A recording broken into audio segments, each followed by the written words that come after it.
Bueno, parece que estamos grabando. La idea es que, como estamos adelantados, hacer una revisión de lo que hemos visto en las primeras 4 clases, que es una introducción a la teoría de mediciones y al cálculo de errores, y que es todos los procedimientos que ustedes van a usar para después eh, hacer experimentos físicos. Bueno, y ustedes como sabrán, en los experimentos físicos siempre hay que hacer mediciones, y cuando vayamos a hacer esas mediciones hay que aplicar estos procedimientos. Bueno, y para eso hay que conocerlos, ¿no? Entonces, voy a empezar repasando un poco lo que son lo que se llama mediciones directas, que son las que se hacen directamente con los instrumentos, por ejemplo, con el calibre, o con la regla milimetrada, o con el tornillo, ¿no? Este, partiendo de que una medición es una comparación entre la magnitud que uno quiere medir y una escala que está impresa sobre un instrumento de medición, y partiendo de que esa comparación es un procedimiento que es inexacto, ¿no? Eh, los resultados de las mediciones no van a dar valores numéricos exactos con precisión infinita, sino que, como ustedes ya saben, los resultados se van a expresar en forma de intervalos debido al error de medición, ¿no? Entonces, ustedes saben que a los intervalos los expresamos en forma de valor acotado, ¿no? Y el valor acotado se escribe, es muy importante hacerlo respetando las normas. Entonces, para hablar un poquito de las normas, acá tengo un ejemplo. Esto sería la medición de una longitud que nos ha dado 123,54 más menos 0,09 centímetros.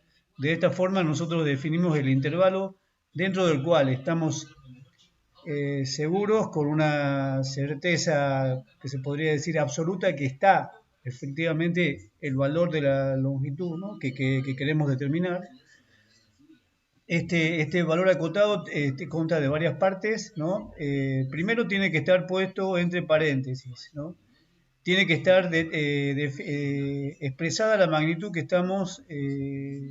la que estamos hablando, tienen que estar las unidades, y este valor acotado tiene que tener, por un lado, su valor medido, y por otro lado, la cota de error de este valor medido, ¿no?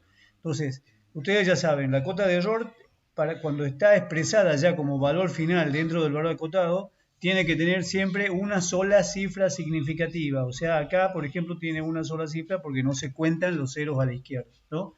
Bien.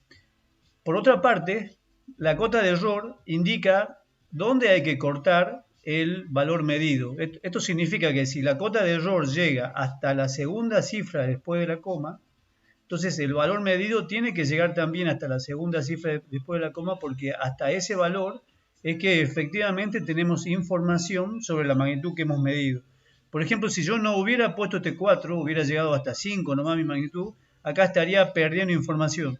O si hubiera puesto números después del 4, por más de que mi error está en la segunda cifra después de la coma, estoy, digamos, en realidad agregando cifras sobre las cuales yo no tengo ninguna información. O sea, mi información llega hasta la segunda cifra después de la coma, porque acá en la segunda cifra está la cota de error, ¿no? Bien, entonces eso es importante, respetar esas convenciones. Bien, entonces tenemos que ver cómo calculamos esta cota de error, ¿no? Entonces, en el caso de haber hecho una sola medición, nosotros al error lo estimamos con esta ecuación, ¿no? El error mínimo se llama, cuando uno hace una sola medición, eh, tendría 4 términos. Cada uno de los términos corresponde a cada una de las fuentes de error que, digamos, estamos considerando. El primer término es el error de apreciación. La apreciación es, acuérdense, característica o una limitación del instrumento. El segundo es el error de exactitud, que también es una limitación del instrumento.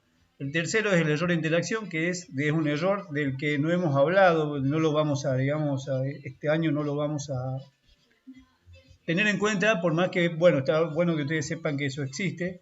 El error de interacción se produce por la interacción entre el instrumento y el objeto a medir, ¿no? Y por último está el error de definición, que se debe a los problemas de definición que puede tener la magnitud que estamos midiendo. Entonces, hasta ahora y en el futuro, lo más probable es que nosotros siempre tengamos en cuenta solamente el error de apreciación y el error de definición, y estos dos errores terminemos siempre descartándolos, ¿no? Bien. Ahora, esta sería la forma de calcular el error cuando uno tiene una sola medición.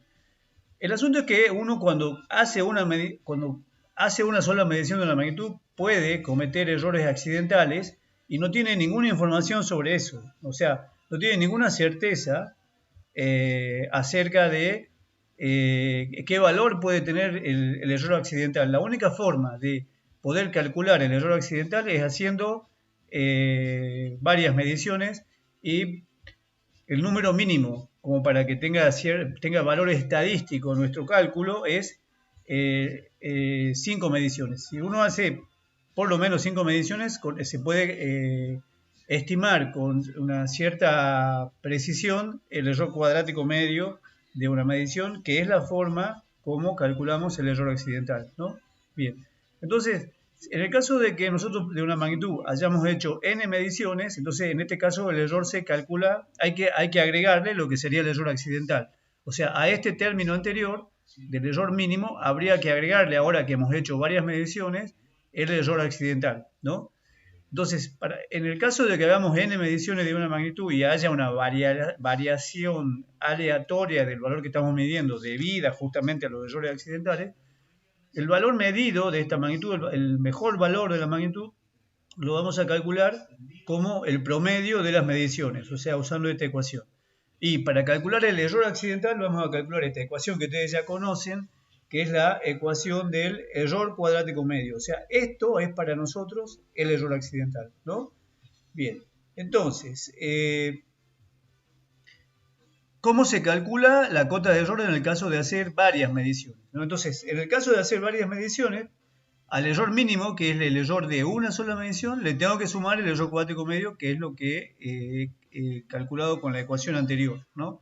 Entonces, si estoy midiendo una magnitud que se llama L, la cota de error de L le vamos a llamar delta de L, y delta de L se calcula como la suma del error cuadrático medio más el error mínimo, ¿no? Bien, entonces acá hay que acordarse de la definición de error mínimo y de error relativo. El error mínimo sería, pero no de error mínimo y error relativo, sino de error absoluto y error relativo, ¿no? La cota de error de la magnitud delta de L es lo que nosotros llamamos error absoluto, ¿no? El error absoluto se mide en las mismas unidades de la magnitud que estamos midiendo. Por ejemplo, si L está en centímetros, delta de L va a estar en centímetros. Pero por otra parte se define también lo que se llama el error relativo de una magnitud, que es el cociente entre la cota de error o el error absoluto y la magnitud medida, y L, ¿no? Entonces, el error relativo nos sirve para conocer la calidad de una medición. O sea, cuando una medición tiene un error relativo muy alto, por ejemplo, más de 0,3, por ejemplo, es una medición de mala calidad. Y si este error relativo es muy pequeñito, por ejemplo, menos de una milésima, es una medición de muy buena calidad, ¿no? Entonces, hay que acordarse que el error relativo, como es un cociente entre magnitudes que tienen las mismas unidades, es un error que es adimensional. Con esto no se equivoquen. Acuérdense que cuando están hablando de error relativo es adimensional, y cuando están hablando de la cota de error o error absoluto, eso tiene las mismas unidades de la magnitud que estamos midiendo, ¿no? Bien. Entonces, ahora pasamos al tema siguiente, que es el tema de mediciones indirectas. Bien, entonces, para diferenciar, las mediciones directas son las mediciones que nosotros, para determinar una magnitud en forma directa, lo que hacemos es aplicar directamente el instrumento para medir, por ejemplo, la cinta métrica para medir una longitud, o la regla milimetrada para medir una longitud, ¿no? Y es diferente de lo que sería una medición indirecta. Una medición indirecta se llama cuando uno, para determinar una magnitud, tiene que recurrir a una ecuación, ¿no? Entonces, en el caso general para nosotros, en este curso básico, estas magnitudes serían del tipo de áreas, volúmenes o densidades para las cuales uno en general tiene que usar una ecuación, ¿no? Para calcularla. Entonces, hay que acordarse que cuando uno está haciendo una medición indirecta, hay que saber calcular también el error de esta magnitud que ha sido determinada indirectamente, y para saber calcular el error hay que propagar la ecuación que hemos usado para calcularla, ¿no? Bien. Entonces, y hay que acordarse que para propagar la ecuación hay que conocer las reglas de propagación. De estas reglas ya hemos hablado, acá está bien sintético. Acuérdense que para propagar una ecuación hay que partir de definir en una ecuación cuál es la operación principal, por ejemplo, si se trata de una operación combinada. Entonces, si la operación principal es la multiplicación o división o la potencia, entonces las diferentes partes de la ecuación que están relacionadas por esa operación principal van a ser factores, ¿no?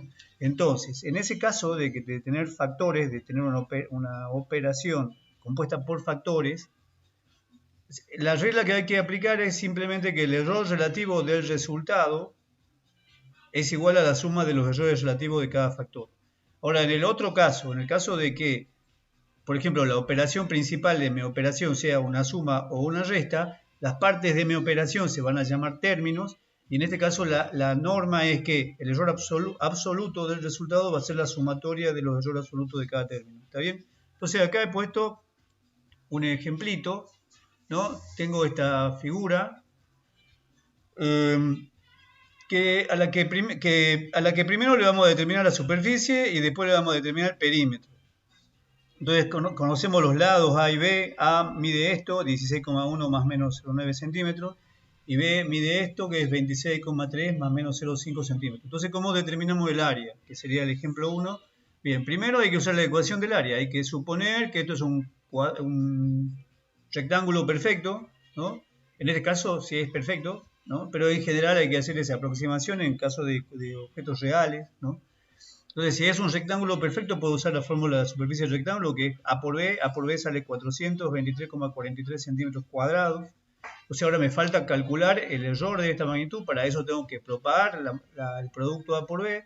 Entonces, la propagación del producto es, aplicando la primera regla, el error relativo del resultado, que es A, es igual a la suma de los errores relativos de cada factor. O sea, este es el error relativo del primer factor de A y este es el error relativo del segundo factor de B. Entonces acá los errores relativos están sumados y acá lo que hago es despejar delta de A. Entonces una vez que despejo delta de A, delta de A mayúscula, perdón, delta del área, reemplazo el error de la magnitud A y la magnitud A por los valores. Lo mismo hago con B. Acá al final pongo el valor de A y calculo el error del área, que me va a salir 31,72 centímetros cuadrados, ¿no? Entonces este número tiene que ser la cota de error de este número. Pero acuérdense que eso hay que expresarlo de tal forma que esta cota de error tenga una sola cifra significativa. Yo no puedo poner estos 4 dígitos porque estaría mal y, por ejemplo, en la prueba me desaprueban, ¿no? Bien. Entonces, yo en este caso, para hacer eso de forma más sencilla, para respetar esta norma de la forma más sencilla, lo que he hecho ha sido pasar estos valores, o sea, la superficie y el error, a decímetros cuadrados. Si lo pasás a decímetros cuadrados, se corre 2 veces la coma y esto quedaría 423, ¿no? Entonces, esto quedaría 423, perdón, esto quedaría 4,23.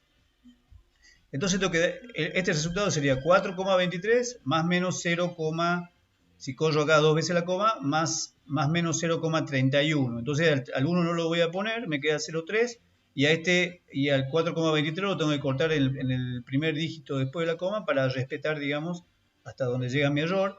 Como resultado tengo que el valor acotado final, o sea, bien acotado de este valor, de esta superficie, sería 4,2 más menos 0,3 decímetros cuadrados. Si yo esto lo quiero poner en centímetros cuadrados, tendría que multiplicar por 10 al cuadrado, ¿no? Entonces de esa forma estoy respetando las normas para escribir valores acotados. El segundo ejemplo sería el ejemplo en el que tengo que aplicar la segunda norma, que es cuando tengo sumas y restas.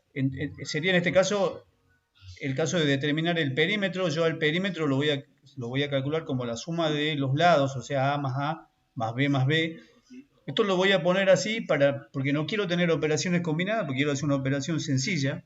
No voy a poner 2 por A más 2 por B, porque ahí tendría una operación combinada. Lo voy a dejar así, A más B más B, ¿no? Esta suma del perímetro me da 84,8 centímetros. Y acá, para saber el error del perímetro, tengo que propagar esta ecuación, que va a ser, aplicando la segunda regla, va a ser el error absoluto del resultado es igual a la suma de los errores absolutos de cada término. Esto me da 2,8 centímetros. El valor acotado bien expresado de esta medición sería 85 más menos 3, porque tengo que, para tener acá un solo dígito, a esto lo tengo que aproximar a 3, me va a quedar un error absoluto de 3 centímetros, y a esto, si lo aproximo, digamos, el error está en la unidad, sería entonces el valor medido tiene que llegar hasta la unidad, no puedo poner cifras después de la coma, ¿no? Entonces a este 84,8 lo voy a tener que redondear a 85 y me queda finalmente así. Bien, esto ustedes ya lo hemos visto, ya hemos visto una clase de este tema, se supone que lo manejan bien. Lo más probable es que yo les mande ejercicios para que hagan, ¿no? Bien, el último tema que hay que repasar es la cuestión esta de lo que es la planificación. La planificación se hace cuando a uno le piden realizar una medición indirecta, por ejemplo el área del ejemplo anterior, pero con una precisión predeterminada. O sea, nos piden, por ejemplo, que el valor relativo, el error relativo del área sea, por ejemplo, del 1%, que significa que este delta de A sobre A sea igual a 0,01. Entonces, en este caso, es cuando hay que hacer la planificación, que consiste en todo un procedimiento por medio del cual nosotros seleccionamos los instrumentos para conseguir el error que nos han pedido, ¿no? Entonces, la planificación, ustedes ya saben que cuenta de varios pasos. Aunque yo no sé si son, creo que en la clase anterior le había puesto que eran 5 pasos. Bueno, le agregué un par de pasos más, pero es para que sea más precisa, digamos, el método para ustedes, ¿no? Entonces, para hacer una planificación, una vez que nos han pedido un error predeterminado, lo primero que hay que hacer es determinar la ecuación que van a usar. Acuérdense de eso. Si, por ejemplo, tienen que determinar un área, lo primero que tienen que conocer es cuál es la ecuación que van a usar para esa área. Lo segundo que tienen que hacer es determinar a partir de la ecuación cuáles son las magnitudes que tienen que medir. O sea, la misma ecuación les va a decir qué es lo que tienen que medir. Por ejemplo, en este caso, yo lo que sé es que tengo que medir A y B, ¿no? Bien. Después, el tercer paso es propagar la ecuación, que es el paso que está acá. Acá está la ecuación propagada, ¿no? El cuarto paso es distribuir el error entre los términos de la propagación. Eso lo hemos hecho nosotros, se lo mandé en el video anterior, ¿no? El quinto sería estimar las magnitudes a medir. O sea, tenemos que primero distribuir el error y después de estimar las magnitudes, por lo que queremos hacer es calcular las cotas de error aproximadas de cada una de las magnitudes que queremos medir, acuérdense, ¿no? Y a partir de estas cotas de error aproximadas, lo que se hace es seleccionar los instrumentos entre los instrumentos disponibles que tendríamos, por ejemplo, en el laboratorio, ¿no? Entonces, una vez que han seleccionado los instrumentos, ahí termina la planificación y ahí seleccionan los instrumentos y con los instrumentos elegidos van a hacer todo el proceso de medir. Entonces, ¿cómo sería el proceso de medir? Suponiendo que tienen que determinar esta área, ya han determinado los instrumentos, ya han terminado la planificación, lo que van a tener que hacer es ahora medir 5 veces el lado A, 5 veces el lado B, calcular el promedio de A, la cota de error de A, calcular el promedio de B, la cota de error de B, o sea, tendrían estos valores, ¿no? Con estos valores tendrían que calcular el área, ¿no? Ahora, tendrían que propagar otra vez, pero ahora esta propagación no la van a hacer para seleccionar los instrumentos, sino ahora para calcular el error preciso, ¿no? porque ahora ya van a conocer estos valores, ¿no? Entonces llegan a la cota de error determinada con los valores medidos y con esto dan, digamos, el valor acotado final. Entonces ese sería el procedimiento completo que ustedes tienen que aplicar en el caso de que, bueno, se les pida medir alguna magnitud por medio de una medición indirecta con una precisión dada. Bueno, entonces hasta acá llegó esta síntesis, se las paso para que ustedes tengan que estudiar para el próximo examen del sábado y espero que aprueben todos, ¿no? Así que, chao.